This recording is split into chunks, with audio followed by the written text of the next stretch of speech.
తెలంగాణలో రైతు భరోసా విడుదలపై క్లారిటీ రాలేదా? యాసంగికి సంబంధించి నిధులను డిసెంబర్ జనవరిలో విడుదల చేయాల్సిన ప్రభుత్వం ఈసారి మరింత ఆలస్యం చేస్తోందా? అసలు రైతు భరోసా ఆలస్యానికి కారణమేంటి? రైతు భరోసా నిధులను ఎందుకు విడుదల చేయలేకపోతుంది? Let's watch.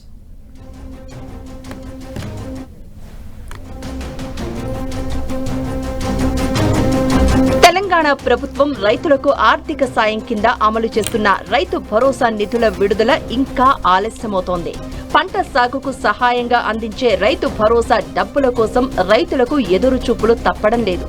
యాసంగి పంటల సాగు సమయానికి తెలంగాణలో సర్పంచ్ ఎన్నికలు జరగగా ఆ సమయంలో ఎలక్షన్ కోడ్ అమల్లో ఉన్నందున రైతు భరోసా నిధులను ప్రభుత్వం విడుదల చేయలేదు.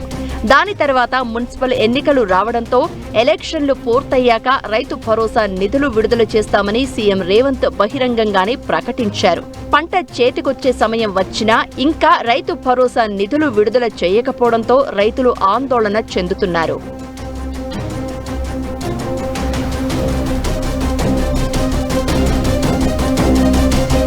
రైతు భరోసా కింద ఒక్క పంటకు ఎకరానికి 6,000 ఆర్థిక సాయాన్ని రాష్ట్ర ప్రభుత్వం అందిస్తోంది.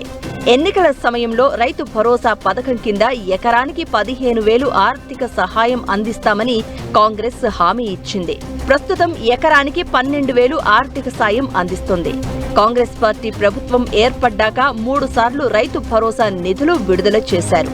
ఈసారి మాత్రం పంటలు వేసి సుమారుగా 2 నెలలు గడిచినా ప్రభుత్వం డబ్బులు విడుదల చేయకపోవడంతో రైతులు తీవ్ర ఇబ్బందులు ఎదుర్కొంటున్నారు.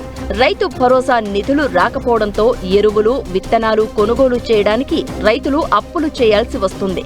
డిసెంబర్, జనవరి నెలలో విడుదల చేయాల్సిన రైతు భరోసా నిధులు 3 నెలలు ఆలస్యమైంది.